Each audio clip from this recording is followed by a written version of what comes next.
Good morning and welcome to the Benevolent Society. Today we are welcoming our team from Social Outcomes for a fabulous day of discussion of our early year places. Thank you for coming. This is coming from a national office in Glebe on Gadigal land. I'd like to introduce now Michael Curry, Principal Advisor for Indigenous Development. Thank you, Lisa. First of all, we'd like to start. The Benevolent Society would like to pay tribute to and acknowledge the Gadigal people of the Eora Nation on the lands in which we're meeting on today.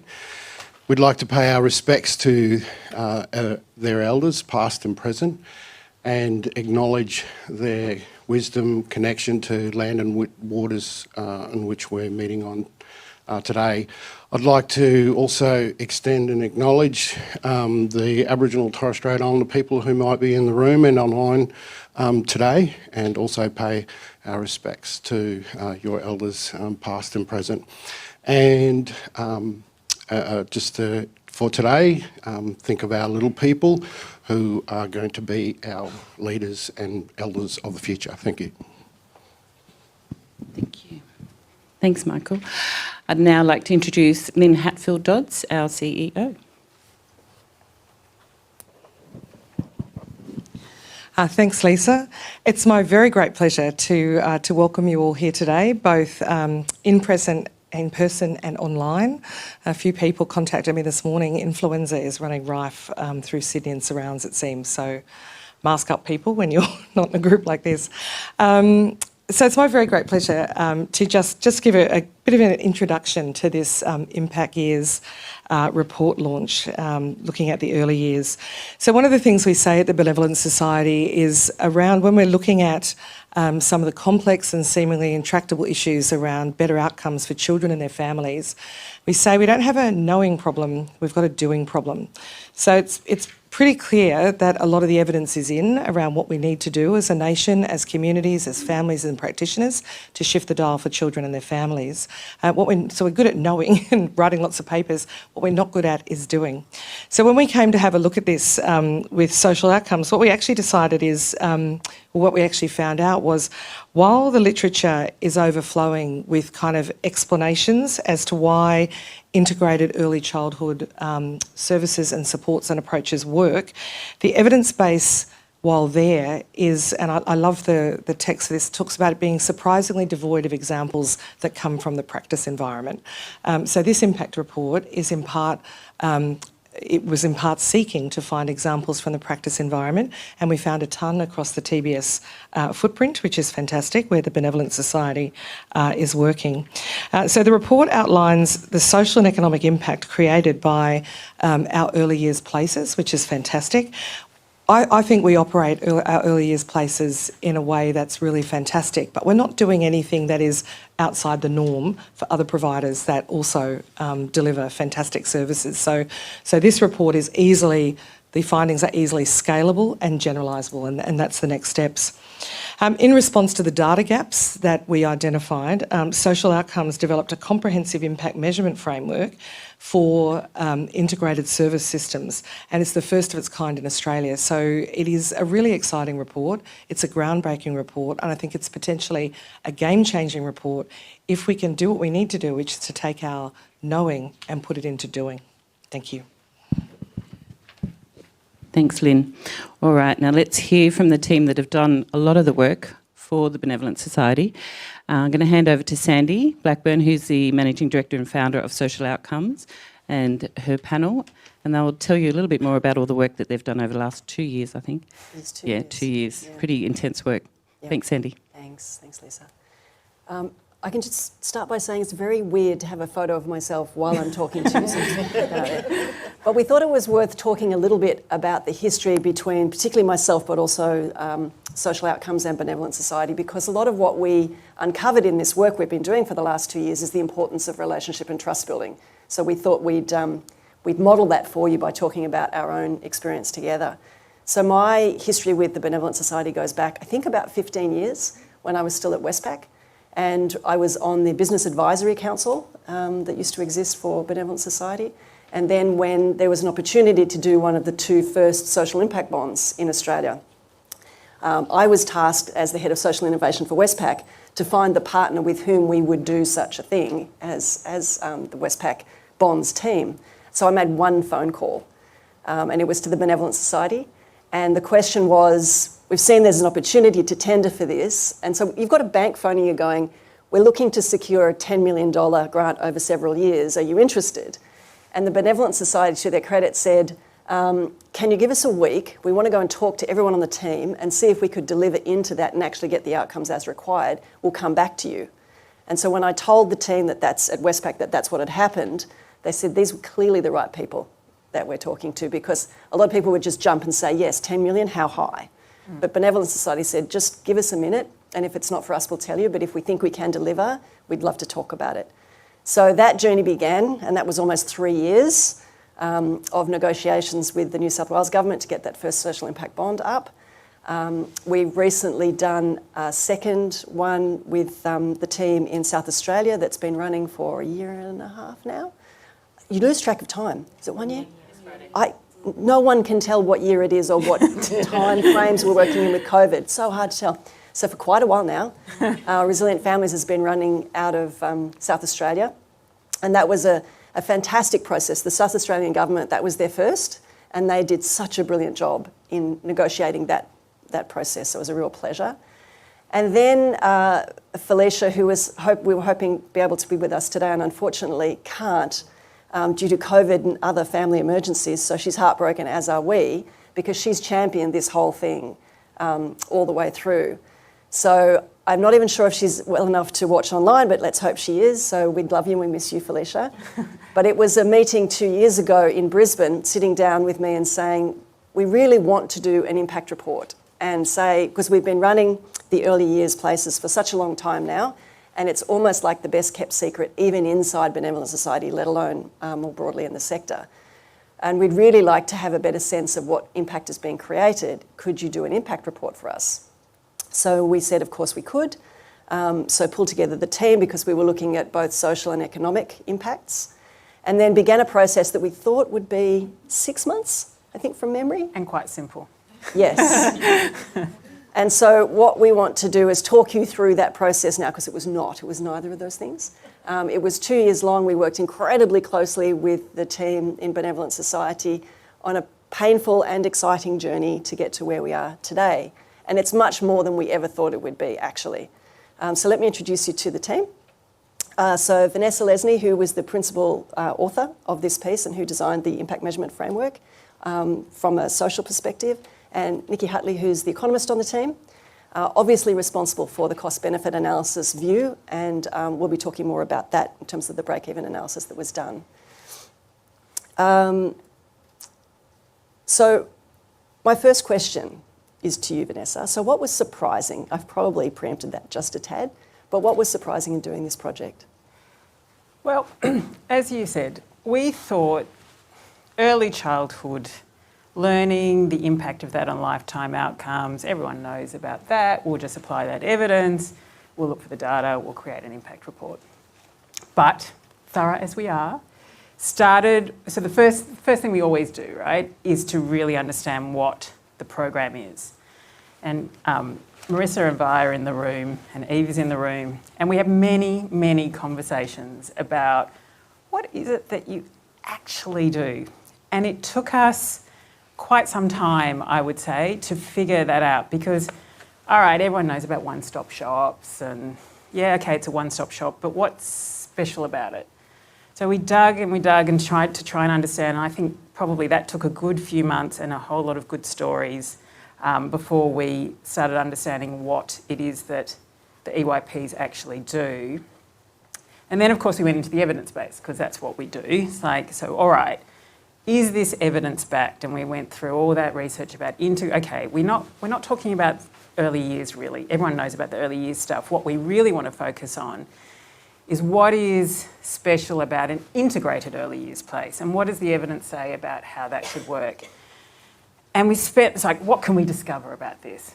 And so several weeks down the line of reading all these papers, like, everyone knows this already, right? So we all, like, it's sort of not really very groundbreaking to say that an integrated system will work better than a siloed system. We all know that. And the EYPs are an integrated system. Not only that, we knew that the Benevolent Society already knew about this evidence because actually they had designed the EYPs based on that evidence. Not only that, we knew that the Queensland government already knew that they worked well because that's why they were funding the EYPs. So it's not our style to just present back to a client a glossy version of what it is that they already know. It's like, what are we doing here? Like, what is it that we're actually adding in this place? And that's was as Lynn sort of mentioned, that's when we figured out, it's like, hold on a second, there's a lot of really good research, and I want to give a shout out to Tim Moore, who's a researcher in this area, who's done really fantastic literature reviews and summaries of what it is that an integrated early learning place should look like to work. And that's when we sort of had that light bulb moment. It's like, wait a second, there's lots of evidence about what should work. Where's the evidence about what does work? But for Doveton, so there's a little bit in Doveton, in the Victorian Doveton project. Even that project was in the very, very early stages of impact reporting. We couldn't find any, and we kind of talking to us like, can this be right? Like, how can there not be evidence? We all know that this should work. We know that there are projects everywhere around trying to do it. How is there no evidence about whether this actually works? So that was the surprise. That was the surprise. Yeah.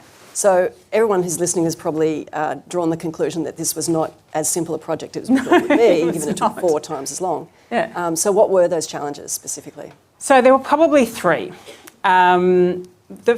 The first one was, again, probably everyone around who's sort of listening to this understands that the real power of high quality early learning is in the impact that has on lifetime outcomes. And those A and B, to do that well, it's not just about having a good kindergarten, right? It's about health, it is about development. It's also about the family, because there's no point in doing a kick-ass early development program if the family is unstable, because they'll cancel each other out. So our goal was to provide, as it always is, a simple framework. But we had a whole lot of different families from different demographics. We had 3 early years places with their satellites in 3 different locations. They were place-based, as they should be, initiatives. So each one of those EYPs were doing things slightly differently. And what we wanted to do was a simple framework and a comprehensive framework. That was challenge number 1, achieving both those things. More on that later. I should say exactly a little bit about where we ended up with that. So the framework does include all of those elements. And what we ended up doing is sort of doing an interim framework, and then, which is the now framework, and then the framework with this is what we would ideally like. And the now framework is sort of a subset of the comprehensive one, and the comprehensive one does talk about all of those health, development, engagement and family wellbeing outcomes. And those of you who sort of understand there was a theory of change, of course, and a measurement framework off the back of that theory of change. But the theory of change is a fairly long-term one. So the ultimate outcomes were a change in lifetime outcomes, obviously not measurable now. So we had to come up with sort of the short and medium-term things that were measurable now that would lead to these lifetime outcomes. So that was challenge number 1. Challenge number 2 was having obviously realised that TBS could not possibly have the data to cover that comprehensive framework. How could we devised the interim measurement framework, and now we had to look for the data to support it. Of course, it wasn't quite linear because we had to look at the data that TBS had and try and match it with an interim framework, but make sure that the interim framework was still meaningful and evidence-based and would inform on outcomes and not outputs. So that also had a number of challenges.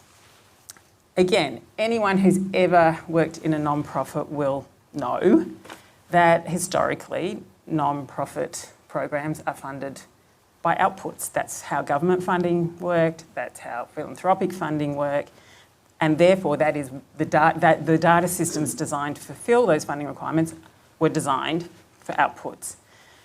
So our first issue was where do we find the little outcomes-based data? Of course, as Sandy mentioned, TBS was a slight exception to that because TBS is kind of ahead of the curve in terms of outcome measurement, being an early adopter of the social impact bond. So there was some outcomes data there. But again, we had that problem of we had place-based systems that were doing their own thing and had slightly different data collection methods, which operated on slightly different timing and, collected that data on slightly different cycles, and a lot of that data was buried in case notes, the data that we were looking for. So Nikki and I would be asking for, we had this, I think, very long data request sheet at the beginning, and I think Marissa and Vi and Eva in the room, they just went, oh, okay, oh, we'll do it. And they'd give us something back. That's when they started sending dirty notes to Felicia. Why did you sign us up for that? Well, you say that, but actually the response was different. Can I just say, to their credit, we started getting a little bit coy about asking, yeah, that's nice, but not quite what we were looking for. Could you go back again? And we were a bit shy or coy about it because we sort of felt bad because there was so much effort. But there, 3 of the 4 of them are in the room. At the end of this process, they all said to us, what a fantastic process it had been. We were like, really? We thought you were writing us hate notes in the client. But it was part of that learning process, right? It's like, because there was actually heaps and heaps of data. The problem was not the quantity of data. The problem was the way it was collected and the fact that there was actually too much data in areas that didn't really matter that much, and not enough data in the areas that did matter much. And so Which is something that most not-for-profits would... Totally common. They were saying, it's like, you are not, you're not behind the game, you're just at the same place. Well, actually, you're ahead. Because there was actually a lot of data to work with. It's just that it wasn't quite what we needed. And you should have seen the size of the Excel spreadsheet. Oh, it was enormous. It was enormous. Yeah. And again, Herculean efforts by everyone. So, and very typical of what we find in organisations. So that was challenge number 2. Challenge number 3 was, this was not just about proving or demonstrating that an early years program is getting good outcomes. This was about demonstrating that an early years program inside an EYP environment would get better outcomes than a similar early years program that was standalone. Can you explain what you mean by that? Yeah. Because that terminology is not familiar. So again, it's when you sort of, like me, and you're a bit of a research nerd, you get very caught up in what the research says, for instance, is a high quality early years program. If you do A, B, C, D and E, then you should get better outcomes, which will lead to better lifetime outcomes. And for a while, I acknowledge I got sucked in by that. It's like, all right, well, what are you doing in those kindergartens? Do they tick all the boxes? It's like, well, yes, they do. But then it's like, but so what? Then just run a good kindergarten. What we were continually trying to do is to find the magic. We interchangeably use magic or special sauce or whatever term we like, or the gold, whichever way you want to do it. And I'll talk a little bit about that later. But we were continually looking at why would you bother, basically, having this whole EYP structure if it's just about a good, high quality kindergarten? You can just do that much easier. And of course, the answer is that a standalone kindergarten, like the best one in the world, will never have the resources to have speech pathology, occupational therapy, child psychology, family and child practitioners for the children, plus housing support for the parents, mental health support for the parents, employment support for the parents, all of these things that the evidence told us needed to happen. No single kindergarten could possibly, you just couldn't expect it. It's crazy to expect that. Only a system could do that. So we wanted to be able to prove that, but to be able to prove that, we had to have a comparison.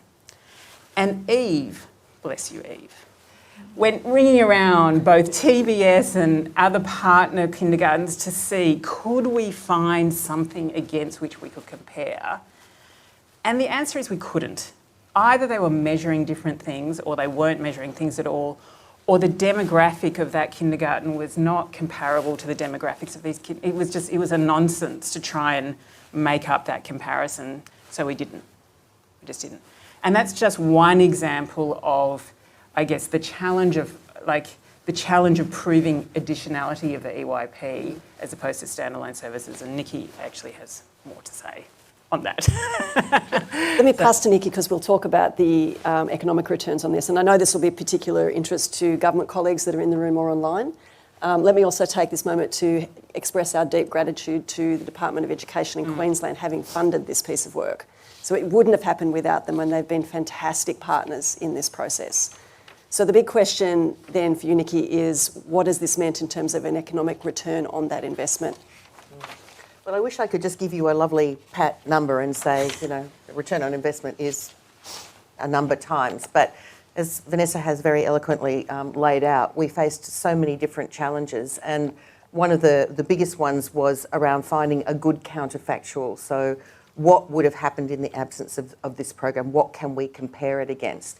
And we even looked at, cohorts. So some of the data that we were presented with was for the parents to say, what happens at the start and what happens later. And again, the TBS team were amazing in pulling out, they literally had to go through individual case studies to try and say, we got this outcome, we got that outcome for this family. And that's something we'd like to see collected in the future. But we knew from a base case, and I'd just say up front that a lot of the data and the research, and particularly the economics in Australia, is really poor in this space. If you research around the outcomes for just for early years, almost every study in Australia relies on research from the UK or the US, which is not directly translatable. And part of the problem here is we don't have those amazing longitudinal studies that they have, especially in the US. But of course, if you think about one of the most famous ones there, Perry Preschool, of the 17 or odd percent return that they got for disadvantaged kids attending the preschool, something like 12 percentage points of that is because avoided prison costs. And of course, we have very different justice system outcomes and processes in Australia, so you can't directly translate that. And so while there's a plethora of studies that say, as Vanessa said, early years programs give you something else, we wanted to try and say, in Australia, specifically with EYP, because of this secret sauce, you get more people engaged and you get better quality outcomes. So you don't just get more kids going through preschool who are more likely to complete Year 12 and possibly more likely to go to university, and we know that affects your lifetime income. But also that by helping the families that you get an alpha, as investment market analysts will call it, of return because you're dealing with that whole problem. But unfortunately, even though we've got really good indicators to say some of the outcomes we thought, that we did see from the sample sizes that we got, with things like improved mental health, reduced domestic and family violence, obviously the education piece. These were things that we didn't feel we had a robust enough sample size. So I then took it back to say, what can we say? And often when we're faced with this challenge, a tool that economists will use is a break-even analysis. So that says it costs X dollars to run this program. How many? What we call the effect size? How many kids do we need to see have an improved outcome, or parents, before we break even? And so that's what I looked at. We separated it down for the EYP and the intensive family services, which were very focused on that avoided removals of children, which has a huge, as people in this room and online would know, has massive costs to government and society if you can avoid removal. Over $300,000. So, in that particular instance, that closely matched what the cost of the service was. So all we needed to see in a cohort was one individual child not removed. And the outcomes, when we were able to compare those ones, looked like they were a little bit higher than we saw for other, like resilient families, for example. So we know that one is pretty confident to say that that's paying for itself. For the EYPs, and of course, as Vanessa said again, you've got the different types of, you've got the Acacia Ridge with a long daycare, so the average cost per child in that one is much higher. Different places have different amounts of their cohort going through developmental support. So essentially what we did was to look at, all right, what's the average cost per child? What are the different outcomes, and particularly looking at the 2017 Mitchell Institute report, which looks at not just lifetime earnings, but some of the broader social costs, and that includes avoided government payments, which is really important. So putting that all together, the average effect size was anywhere between just under 1% and averaging just around 2%. The one exception to that was Acacia Ridge, because it has that long daycare and because it has fewer kids actually getting the developmental support. So that was a higher effect size. That was 25%. Nikki, can you explain the term of effect size? Yeah. So this is the number of children that are going through the system that you need to see an outcome for. Now, it might be in most of these places that less than 15% of the kids are actually getting developmental support. Because remember, they are mixed centres, anybody can go to them. But what we're saying is, if you get 100 kids that are going through a centre in any 1 year, to cover your costs through avoided adverse outcomes or better outcomes for the children, you need to get somewhere around 1 to 2% of your kids. So literally for every 100 kids, 1 or 2 of those kids needs to have an improved outcome. And now measuring those outcomes, we were looking at SDQ as one of the measures. There are other things that might help us better, but there is statistical research that links SDQ outcomes with better outcomes for school finishing, but they're again in the UK. So it's again tracking that line, and that's what we'd like to do over time. With the right data, you would be, my belief is you'll get multiples that are very high, because you are not just measuring, just in inverted commas, better preschool outcomes. You are measuring, demonstrably better outcomes for disadvantaged cohorts, and we know that those are much higher than for the standard cohort, plus all the outcomes for the families. I mean, these are, tens and tens of thousands, in some cases hundreds of thousands of dollars worth of difference for each child and their family at a very low cost program.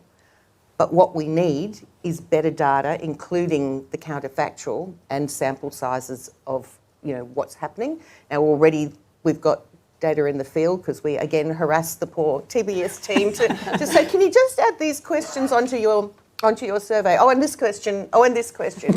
Because we also want to make sure that our attribution is right. The thing is, there are a lot of other services out there, and what we loved about TBS is that it's getting people support. And I know Vanessa will talk about the pram pushers in a minute. I thought you were, but anyway. Oh, well, go on, go crazy. So I'll go crazy. So all these additional things that you're doing, it's, while your older kid might be in kindy for the day, the mums with their bubs are going out for a walk together, and building that trust and that confidence and that community gives those mums the confidence to actually express things that are going wrong that might otherwise not be picked up in general. They just would go through to the keeper. And there was one example, and I get a bit teary just thinking about this now, of a woman who's out there pushing a pram, comes to the traffic lights, and she turns to one of the others and says, do you ever just feel like you would take you and your baby just in front of the oncoming traffic?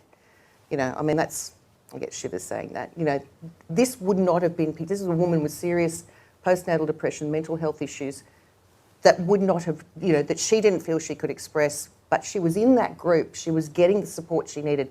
And this is the secret sauce that we talk about, that trust that allows you, along with experts who are there picking up the problems for the kids, the trust that's built with the parents to help deal with their issues and to help them express what the problems are, so that TBS can either directly help them or put them in contact with services so that they're getting the support that they need. And that's just critical. If you saved one life, you basically are paying for pretty well the whole program. So when you start to add in those figures, but collecting that data, of course, is difficult and very sensitive for the people of how you ask those things. But we are ambitious about what can be done. And for us, it's very much, this is the first stage. I'd love to see TBS be the absolute guiding beacon of the types of quantitative measurement, for not just specific outcomes, but to be able to put that, because we all know that when you demonstrate the dollars, it really helps governments to fund.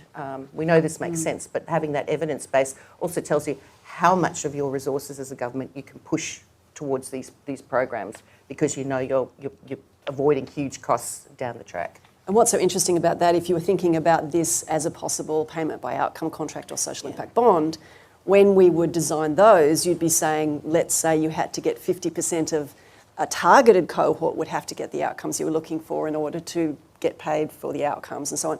Here we're saying it's 1 or 2%. Yeah. So the return on investment for this is actually quite extraordinary, and that was just what we could measure with the data we had, not capturing everything that was actually going on, but just the things we were absolutely certain of. So this is a goldmine, can I use that word, to government in terms of avoided costs over the long term. This work is incredibly important, and that's why it's important that we continue on. Absolutely. Vanessa, a question for you. So we've talked a little bit about what the special source is. We've alluded to it in the introduction. Do you want to take us through what we found? Yes. So again, Felicia, I don't know if you're online, but Felicia was very keen to talk about the gold in the project. And this diagram that you've got, if you want to follow along at home, it's in the executive summary, so it's a picture. But essentially, in that process of figuring out what the EYPs did and why it was potentially better than a standalone or a series of standalone services, we identified what we called the three key strengths. And then we sort of dug in a little bit deeper and say, well, what are the ingredients that have made up these strengths? And the reason we were able to do this is, again, like the evidence kind of told us what it is that we should be looking for. But on top of the evidence, TBS have been doing this for 13 years now.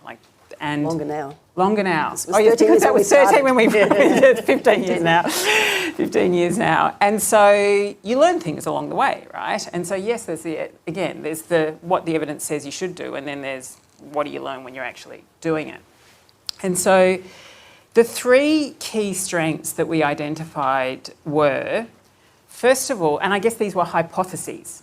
Our hypotheses about the three key strengths were that EYPs were better at engaging disenfranchised families. Again, we all know that the people who are the most vulnerable and who are in the most need of support are the same people who are the most disenfranchised from the systems designed to support them. And they're, for family reasons, because of the structures of the way things are designed, for personal reasons, for logistical, there's all sorts of reasons for that to be. And the EYPs were, as Nikki said, like the EYPs, what was kind of interesting about it is it wasn't like this wasn't a support system intervention type design. This was a place where you felt comfortable and welcome, where this woman was walking with her friends, pushing a pram, and they were feeling welcome and comfortable and confident and meeting new people, social connection. So the first thing was that the hypothesis was that the EYPs were better at engaging the people that most needed the help. The second hypothesis was because those people were coming and feeling comfortable, there were opportunities, like the pram pushing example, to identify issues before they escalated. Part of that was that they were coming at all, But the other part of that was that there were experts in the mix. So on the pram pushers group, I don't know if this is actually true, but or in the play groups or in the cooking classes or in the language classes or whatever was going on, whatever activities were going on in the EYPs, you might have had a family, a child and development specialist just hanging around. Like they just came every Wednesday. They were part of the mix, but they were always listening or watching the kids. And they were noticing, probably before the parents, I don't know about you as a parent, I didn't know what was normal development for a kid.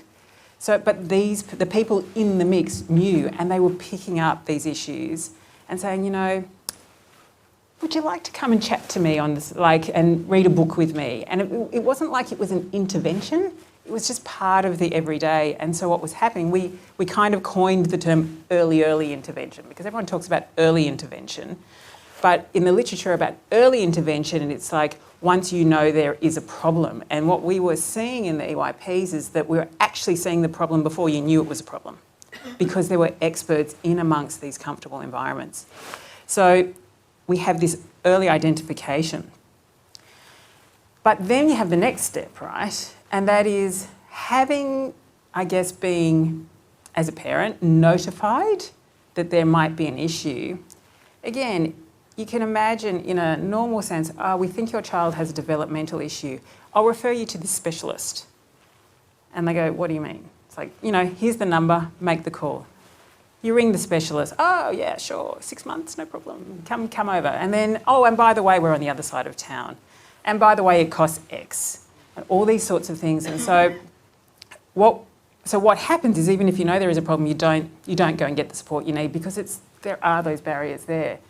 Again, what our hypothesis is that the uptake of supports once it had been identified was going to be very high. And then, of course, our goal is that having taken up those supports, that you would get the positive outcomes. So these were all our hypotheses, and to be blunt, this is what TBS was telling us was happening, and we're going, yeah, but prove it. And that's what we were looking for in the data. Prove it. Prove that you are actually engaging the people that needed to be engaged. Prove that you're identifying the problems at an early stage. Prove that the people who are being identified were actually taking up that support, and prove that it was actually making a difference to these families. That's what we were harassing the team about. We want the evidence for that. And as Nikki said, and I've said, there were challenges in finding the evidence to prove that, but we did get enough to make what we've called preliminary findings. Like the sample sizes were a bit small and the consistency was a bit rubbery at some points, but we did find, and not all that's, for instance, one of the things, of course, we were interested in was the percentage of the cohort, the percentage of the people turning up to the playgroups, how much of them were in the low SES bracket, and that's just not something they were collecting. Okay, that's what we learn for next time. So we didn't have everything we needed, but we had enough.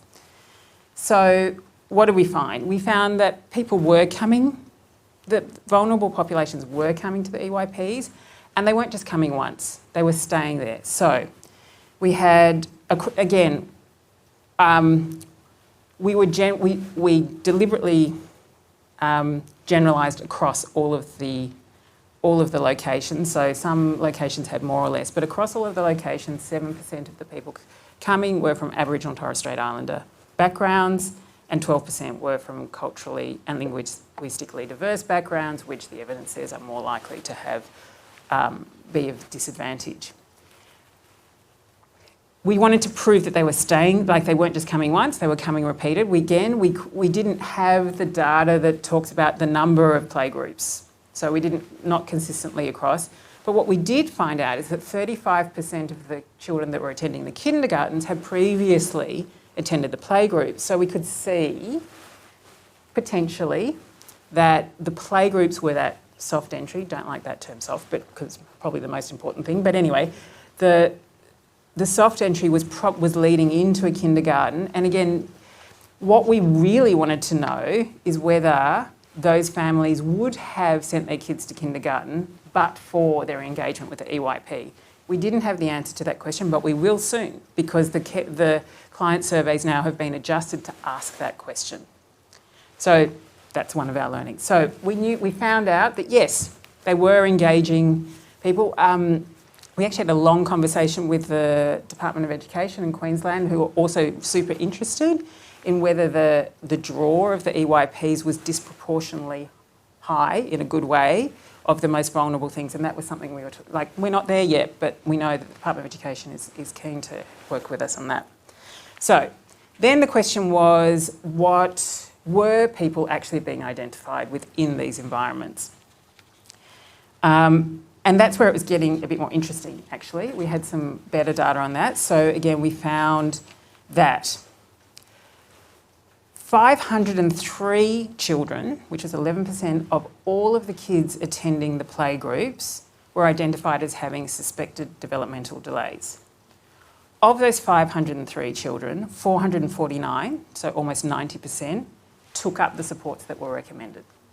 Huge uptake, right? Like now we're talking, now this is where it's getting interesting. And by the way, 97 of those children, so 21%, were Aboriginal Torres Strait Islander children. So this is where, again, we don't know yet whether or not those kids might have been identified otherwise. But it's a pretty impressive number. And again, we don't know whether those families would have taken up the supports in a different context, but 90% is pretty high. So, you know, you can start that. We can't prove causation, but there's definitely a high correlation. And again, it wasn't just about the children. So there are also family specialists in the room of the playgroups and in the EYPs. And so for all of the parents attending the playgroups, 229 families were identified as requiring family supports. So there were people in the room going, we can see this family is struggling. Identified them, and 73% of those families took up the supports that were recommended to them. So that included parenting skills, mental health supports, domestic family violence supports, housing support, and financial support. So again, we have now this group of families who were just coming to a playgroup and now are in this system of support that we hoped, stay tuned, we hope we're getting better outcomes. There is... We don't have a lot of time. We don't have a lot of time. I'm talking too much. Okay. Well, I have, unless there's anything else you want to say on that. Okay, my next there question is one around more thing. measurement. Okay, there's one more thing. I will say we did get data that the outcomes were improving, but I will say the sample sizes for those were very small. So it's there, but we can't rely on it. But there is one more thing I wanted to say. Quick. In the Gold Coast, the tertiary family services, so the state-referred child protection support services are delivered in the EYPs. What we found was, and I've lost my number, but a proportion of the families that were getting these tertiary family services were also, they were being delivered in the EYP environment, were also accessing a whole lot of the stuff that was going on in the EYPs that was nothing to do with the state-referred service. And what the data said is, whereas the child preservation rate for those who were not accessing those services was 80%, the family preservation rate for those who were accessing the other services was 90%. So that demonstrated, at least correlation, not causation, but it demonstrated that the delivery of a particular service within that environment could have uplift because of all of the social connection and trust and relationships that was going on there. So we were laying the groundwork for proving what the evidence said should work was actually working. And an Australian example of that, Yeah. which is incredibly powerful and lacking in the literature. So last question, why is the measurement framework, the impact measurement framework, important? Just quickly. Well, the short version is we have to stop measuring what we do and we have to start measuring whether what we're doing is making a difference. And it is complicated. Like there are a lot of outcomes going on here, and no one organisation can measure all of the stuff that is important on their own. because there are too many elements to it and no one organisation can possibly deliver into all of those elements. But we have to start refocusing on that, because then, otherwise why bother? We don't know if we're making a difference, why bother? So over the course of this project, we've developed that framework. It's comprehensive. It's far-reaching in terms of a number of different impact domains. And that's part of our next step. So Kelly, would you mind coming up and talking about what we're going to do next? Thanks, Sandy. I'm Kelly Bruce. I'm the incoming Executive Director of Impact and Engagement at TBS, and so I've got the great honour of helping to showcase some of this really incredible work that this organisation, TBS and our partners do, often very quietly, but starting to really make sure that we're talking about this and engaging with possible partners. What we want to do next, we want to move to phase 2. We want to work with government, we want to work with the sector, we want to work with philanthropy to test out and really define the impact measurement framework and to really expand our data set and our evidence base. So Sandy, would you like to talk a little bit about that phase? Yeah, so the team have designed this beautiful, like we love this stuff, but beautiful impact measurement framework, but it's massive. And so as Vanessa said, it's very difficult for a single organisation to measure that, everything that's in that. But one of the reasons for that is that data is also held by government. So partnering with government to share that data is incredibly important. Partnering with other social sector organisations to share their data and give them the framework so that they can measure the things that matter. And also not go through the pain we've all been through for the last 2 years to get to this point. So we've done that work, we've got this framework that can be used by other organisations that would like to partner with us in phase 2 to be measuring across the sector what's the impact of early years in a longitudinal study, but also liaising very closely with the government and with philanthropy, because everyone's got some of that data, to build a really comprehensive picture of what that looks like in Australia that can give us real insights for future decisions. Thanks, Sandy. And so for the next steps, we'd really like to ask for expressions of interest for future partners to help develop this further work. So we're looking to government, we're looking to the sector, looking for partners, and we're also looking to philanthropy to help form a governance group to further this work. Some of the early work that we'd be doing is looking for expressions of interest to look at terms of reference, identification and development of further data sets, and establish the longitudinal study and the framework for that. If you're in the room today, you'll see that there are some QR codes that can take you straight to our website. If you're online, you can go to our website and it's under the Get Involved section where you can actually download the report, but you can also express interest in being a future partner in this really important work. We've heard of the evidence today. We've got a small data set, but we think this is a very, very powerful piece of work that can make a real difference to disadvantaged children and families in Australia and potentially across the world. So that is the next phase for us. We want to form a governance group. We want to expand this data set, test the framework, and we really want to do this in partnership with the rest of the sector, with government and philanthropy. So that's what we're going to do next. Thank you. And with social outcomes as well.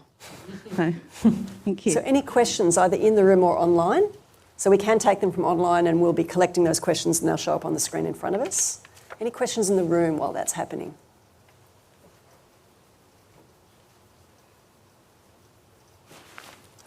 Yes.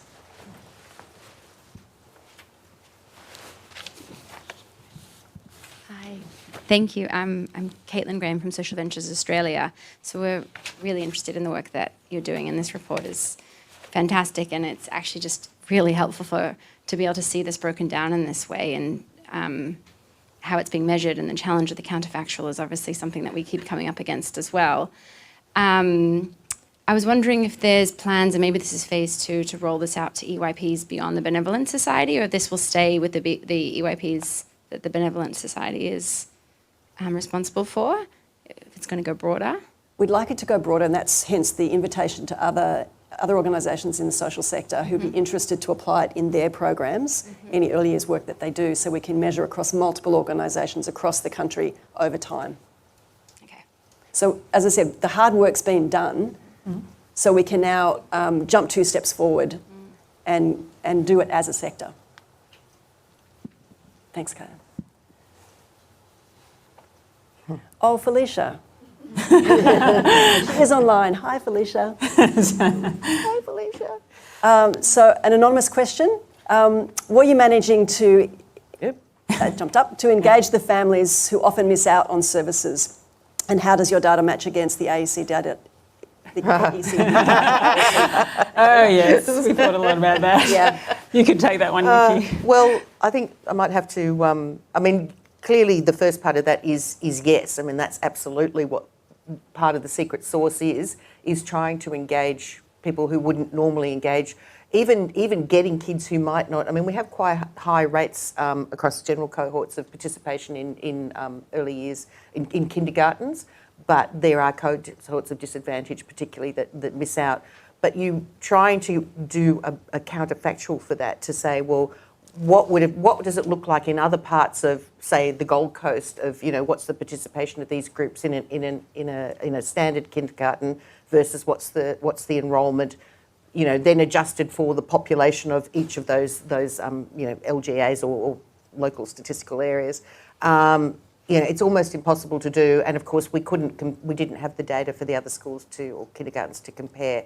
But the hypothesis certainly, and Vanessa, the data she's talked about, is you can see that there are very high cohorts of disadvantage. And we've added a question to the parent survey saying, would you have engaged in these services but for?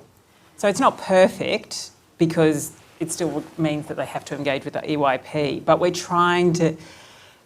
We tried with all that data. I was like, all right, this is never going to work.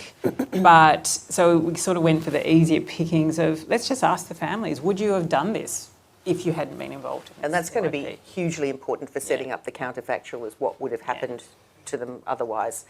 But we're relying on vulnerable people who are dealing with a whole load of mess in their lives to then also answer survey questions. Yeah. So we don't underestimate the burden that places on the caseworkers as well as on the families themselves. And, we'll see what comes up, but we're hopeful.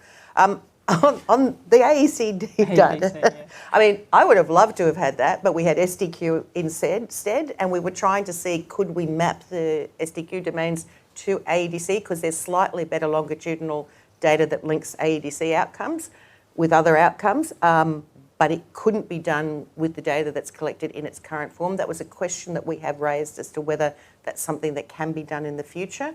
Certainly in other partnerships in other states could perhaps do that and give us a background. That would be brilliant to have. Again, with the CFA data, I mean, it's one of the things we did want. It's not data that's currently collected at the moment, and you can't just use the data for the local area because it's not necessarily who you're engaging. But one of the things we're thinking that maybe can be asked is, do you hold a Commonwealth services card in some form? Would perhaps be an indicator at least of what the cohort is. So again, these are things we desperately want, but they're for part of the stage 2 collection. So we had to write the impact report on what was. We're going to do another impact report in probably about 18 months when the next set of data comes in. But then the measurement framework can be something that the whole sector engages with, and we can think about that on a much broader scale. So the next question is, will the framework measure improvements as well as outcomes? I'm taking that to be asking, will we measure short-term, medium-term and long-term outcomes? Vanessa? Yes. Thank you. Do you want to elaborate, or is that fine? Look, I mean, the answer is yes, but obviously I guess I can elaborate.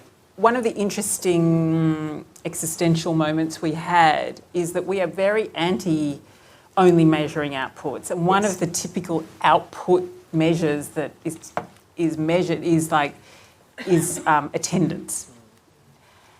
But the thing is with this particular cohort, actually attending, or put more appropriately, engaging, is in itself an outcome, because the populations are populations that do not tend to engage. And so, again, at first I pushed back. I think it's like, we're not measuring this as an outcome, this is an output, we're not doing it. But of course, you have to adapt your measures to the populations that you're working with. And so that's an easy win, if you like. The showing up is an easy win in terms of an outcome. And the showing up over time. And the showing up, and the repeated showing up. But I say it's an easy win, but it's not. Actually, in some ways, that is probably the most important outcome. Just having people show up, not just once. People who've had terrible experiences with various institutions, government or otherwise, who feel excluded, judged, all those things, are really not likely to want to engage at all. So it's a major milestone. And it's a major part of the magic, I think, of the EYPs. Yeah. And for some cultural cohorts, just asking for help is considered, Yes. we don't do that. Yeah, So it's not a building that weakness. trust is a really, really big thing. Yeah. Michael.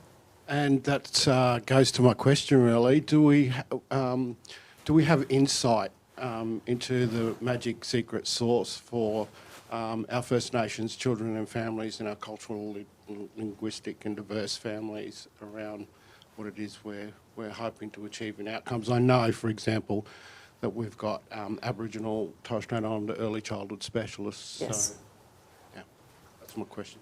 Vanessa. Look, we don't in this report. We did, I kind of want to throw it to the team actually, because we talked a lot about, in particular, the outreach mechanisms to invite Indigenous families in, and they're there, they exist.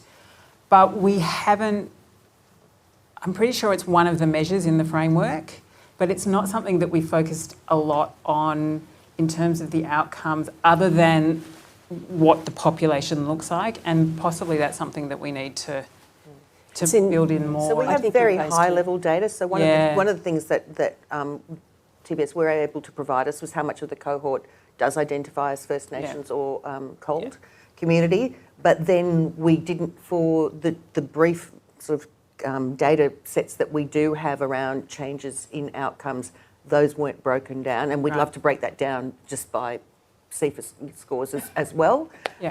So because we know that when we can identify that, we know how much bigger the impact is, because the probabilities of those lifetime outcomes look quite different, obviously, depending on which of those cohorts you're in. So this all becomes about the data, but there is a starting point there. But certainly something we'd want to put into phase 2 and make sure we've got good representation in the governance group to draw out either during the governance group sessions, but also others who can feed into that with expertise in the area. Yeah, we've got Appendix A to the report is the appendix that matches what the evidence says should happen with what TBS is delivering.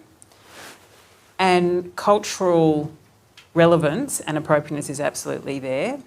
I think what we haven't done is translated that into any specific outcomes that apply to particular groups. That's not in there yet. So the principle is in there, and the practice in terms of having the appropriate services is in there. But we haven't got, if we need culturally specific outcomes, that's something that I think we need to work on. Next question is the intention that the framework will be applicable to other integrated child and family centre models, or is in other jurisdictions, or is it just EYP specific? Yeah, no, well, I think that's the point, is that, in trying to get the new partnership up and running, it's how much data can we collect from how many different organisations, because the greater our evidence base, the more confidence we'll have, in the broader measurement, but also specifically for me, it's about the cost benefit. But yeah, the more data we get, the better. It builds a stronger evidence base. And I think the last question we've got time for is how much of the data that you have is at an individual child or family level relative to the cohorts at EY Places? All of it. All of it. So the outcomes data is all about the specific journey of people within the EYPs. Again, we had a lot of data about outcomes, but we had a very small subset of matched outcome data. So we could tell what the outcomes achievement, but we couldn't tell for the majority of young people and families the distance travelled. So that's why the outcomes findings in here, they're there, but they're not actually statistically significant yet. Yeah, I would love to have prorated the outcomes that we did have, but we're talking single-digit sample sizes, very, very small single. So not going to call that robust. So Yeah. unfortunately. Indicative, but no robust, not And robust. that's the point, is Yeah. that it is, I think as you said very early on, is that we do have lots of little bits of data that say, yeah, there's enough evidence here to say that this thing is working, but not enough yet to quantify it robustly. But we know we're on the right track, or Yeah. at least TBS is on the right track. So. And in 18 months, when we're ready to do this again, we'll have a lot better data in terms of Benevolent Society, but hopefully we'll have data from other parts of the sector as well. That might be initial data from other parts of the sector because we're now 2 years ahead, but starting that process and doing that regularly will be incredibly important. I'm very aware we've got time. We can do one more? We're just saying, great to have longitudinal data. How do you think this would be achieved? Well, in partnership. And so it's a partnership between social sector organisations, between government and philanthropy, to make sure that we've got the investment that is required of data, of time, of funds and so on, to make sure this is something that's going to benefit everyone in Australia, all the organisations and government and families. Yeah, and so then the next step section in the report, we give our sort of first shot at the types of longitudinal data that we'd be looking for, and in particular from government, but none of that's, like, we need to set up a longitudinal study, right? And that requires a whole lot of parties. And we're also aware that philanthropy has a lot of data that is largely untapped. So there's data everywhere, but we need to corral it within a sensible framework. So we've got the framework, and now we just need the partners. So Lisa, I'm going to hand back to you. Thank you, Sandy. And thank you so much to our panel. It's been really fantastic listening to you all. And I feel like I know it's been a 2-year intense exercise for yourself and our EYP team, but I feel like this is just the beginning of something fantastic. So thank you again, Sandy, Vanessa, Nikki. Really appreciate it. Thank you to everyone here in the room and everyone online. If you are interested, please go straight to the website, register your interest, and we'll come back to you. The report and the case study is online. So thank you.